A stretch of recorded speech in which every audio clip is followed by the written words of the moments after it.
రాజకీయాల కోసం ప్రజలను రైతులను ఇబ్బందులు పెట్టొద్దని ప్రభుత్వానికి కేటీఆర్ సూచించారు. నీటి విడుదల విషయంలో ప్రభుత్వం నిర్లక్ష్యాన్ని అసెంబ్లీలో నిలదీస్తామని కేటీఆర్ అన్నారు. ఆగస్టు 2న అసెంబ్లీ సమావేశాలు ముగిసేలోపు నీటిని విడుదల చేయాలని ప్రభుత్వానికి డెడ్లైన్ విధించారు. లేని పక్షంలో 50,000 మంది రైతులతో వచ్చి కాళేశ్వరం పంపులు ఆన్ చేస్తామని కేటీఆర్ హెచ్చరించారు.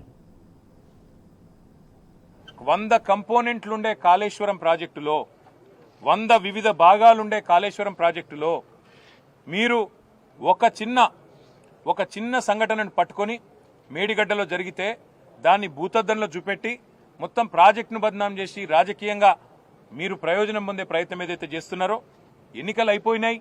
ఇక మీరు దాని గురించి ఆరాట పడకండి. మీరు అనవసరంగా రాజకీయ రచ్చ చేయకండి.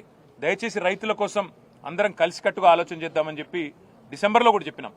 యాసంగి పంట ఎండిపోయే ప్రమాదం ఉన్నది.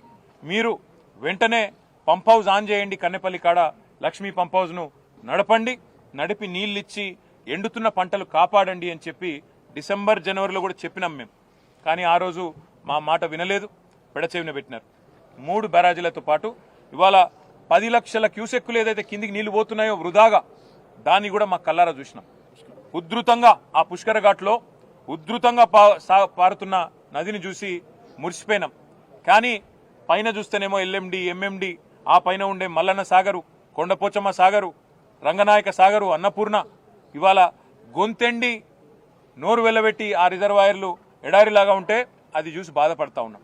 ఇవాళ లేనిదల్లా ఒకటే, ఇంత అద్భుతమైన పంచభక్ష పరమన్నాలు కదా ఒక పల్లెంలో వడ్డించి పెడితే దాన్ని వాడుకునే తెలివి కూడా ఇవాళ ఈ ప్రభుత్వానికి లేదు. ఇంత అద్భుతమైన సిస్టమ్ రూపొందించాలంటే మరొకరికి సాధ్యం కాదు. కేసీఆర్ గారు మొత్తం తయారు చేసి మీ చేతుల్లో పెట్టినారు. మీరు చేయవలసిందల్లా ఒకటే, ఇవాళ ఈ పంప్ హౌజు వెంటనే నడిపితే. కానీ కేవలం రాజకీయపరమైన నిర్ణయం లేకపోవడం వల్లనే పాపం ఇంజనీర్లు ఏమీ చేయలేని అవస్థలో వాళ్ళు ఉన్నారు. నీళ్లున్నాయి, బటన్ ఒత్తితే పంపులు నడుస్తాయి, నీళ్లు ఎంఎండీలో పడతాయి, ఎల్ఎండీలో పడతాయి, మొత్తం సిస్టమ్ అంతా. అవసరమైతే ఎస్ఆర్ఎస్పీ కూడా తీసుకుపోవచ్చు. నీళ్లు వరద కాలువ నింపొచ్చు, ఎస్ఆర్ఎస్పీ నింపొచ్చు, సింగూరు, మల్లన్న సాగరు, మన నిజాం సాగరు మొత్తం 18 లక్షల ఎకరాలు స్థిరీకరించవచ్చు. 18 లక్షల ఎకరాలకు నీళ్లు ఇవ్వచ్చు. లేనిదల్లా రాజకీయ సంకల్పం, రాజకీయంగా కేసీఆర్ గారిని బదనాం చేయడం అనే ఒకే ఒక్క ఉద్దేశంతో ఈ పంపులు నడపడం లేదు. నీళ్లు పుష్కలంగా కళ్ళముగట్నే పోతున్నాయి సముద్రంలోకి వృధాగా. కానీ ప్రభుత్వం కేవలం రాజకీయ ప్రయోజనం కోసం మాత్రమే ఇవాళ ఆ నీళ్లు వృధాగా పోతుంటే కూడా కళ్ళప్పగించి చూస్తున్నది తప్ప వేరేదేమీ లేనేలేదు. ప్రభుత్వానికి మేము చేసే విజ్ఞప్తి ఒకటే, 6 నెలలు రాజకీయం చేద్దాం, 4.5 సంవత్సరాలు ప్రజల కోసం కలిసికట్టుగా కొట్లాడదాం. నిర్మాణాత్మక ప్రతిపక్షంగా ఇవాళ మేము ఇక్కడికి వచ్చి ఒక మాట చెప్తా ఉన్నాం. స్పష్టంగా ఇక్కడ నీళ్లు మీ కళ్ళ ముందుంటే, పంపు చేసే కెపాసిటీ ఉంటే, బ్రహ్మాండంగా పంప్ హౌస్లన్నీ రెడీగా ఉంటే నిర్ణయం ఎందుకు తీసుకుంటలేరు మీరు? కొండపోచమ్మ, మల్లన్న సాగరు, రంగనాయక సాగరు, అన్నపూర్ణ వాటికి వేరే తరహాలో నీళ్ళు వచ్చే పరిస్థితి లేదు. ఇక్కడ నుంచి పంపు చేయడమే మార్గం. దాదాపు 75-80 టీఎంసీల నీళ్లు ఈ 4 రిజర్వాయర్లను నింపుకోవచ్చు. మరి వాటిని ఇవాళ ఎండబెట్టి ఎవరి మీద మీరు కక్ష సాధిస్తున్నట్టు దయచేసి ప్రభుత్వం ఆలోచించాలని మేము కోరుతా ఉన్నాం. ప్రభుత్వం వెంటనే నిర్ణయం తీసుకోవాలి. ఇక్కడ పంప్ హౌస్ వెంటనే ప్రారంభించాలి. ఏది లక్ష్మీ పంప్ హౌస్ ఏదైతే కన్నెపల్లి దగ్గర ఉన్నదో వెంటనే మీరు బటన్ ఒత్తడానికి మొత్తం రంగమంతా సిద్ధం చేస్తుంది. అనవసరంగా రాజకీయాల జోలికి పోయి రాజకీయంగా కేసీఆర్ గారిని బదనాం చేయాలనే ఒక చిల్లర ప్రయత్నం ఏదైతే మీరు చేస్తున్నారో ఇప్పటికే అవన్నీ కొట్టుకపోయినాయి గోదావరి వరదలో. ఇవాళ మీరేమైతే అడ్డమైన మాటలు మాట్లాడినరో అవన్నీ తప్పుడు ప్రచారాలని చెప్పి ప్రజలకు అర్థమైపోయింది.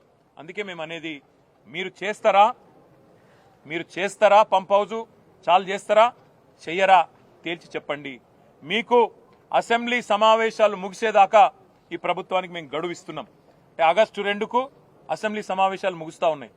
అప్పటిదాకా ఈ ప్రభుత్వానికి, ఎందుకంటే మేము కూడా అందరం హౌజ్లో నిలదీస్తాం, రైతుల పక్షాన ప్రభుత్వాన్ని అడుగుతాం, ఎందుకు చాలు చేస్తలేరు మీరు? అవసరమైతే ప్రత్యేక చర్చ పెట్టండి.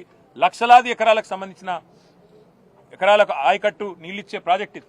అట్లాంటి ప్రాజెక్టును మీరు ఎందుకు ఈ రకంగా రాజకీయ కక్షతో ఎండబెడుతున్నారు? రైతులను ఎందుకు ఇబ్బంది పెడుతున్నారు? ప్రజలను ఎందుకు హింసిస్తున్నారని తప్పకుండా అసెంబ్లీలో నిలదీస్తాం.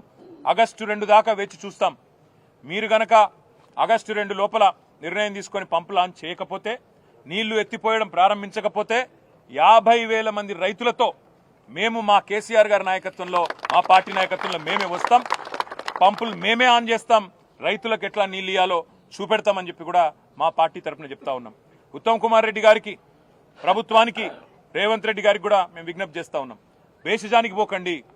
దయచేసి రాష్ట్ర ప్రయోజనాలు ముఖ్యం, రైతు ప్రయోజనాలు ముఖ్యం తప్ప మీరు ఎట్టి పరిస్థితుల్లో కూడా మీరు అనవసరంగా రాజకీయం కోసం కేసీఆర్ గారిని బద్నాం చేయాలనే ఆలోచనలో భాగంగా ఈ చిల్లర మాటలు మానుకోండి, ఈ విష ప్రచారం మానుకోండి.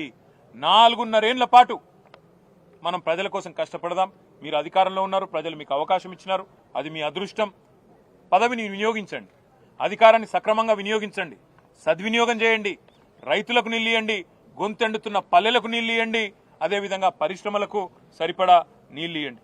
తప్పకుండా మీరు గనక స్పందించకపోతే మళ్ళీ చెప్తా ఉన్నాం, రైతులతో పెద్ద సంఖ్యలో మేమే బయలుదేరి వస్తాం.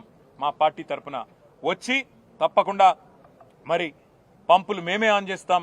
గోదావరి జలాలు తప్పకుండా బీడు భూములకు అందాలనే కేసీఆర్ గారి సంకల్పం ఏదైతే ఉందో అది నెరవేరే విధంగా మా పార్టీ తన కృషిని కొనసాగిస్తుందని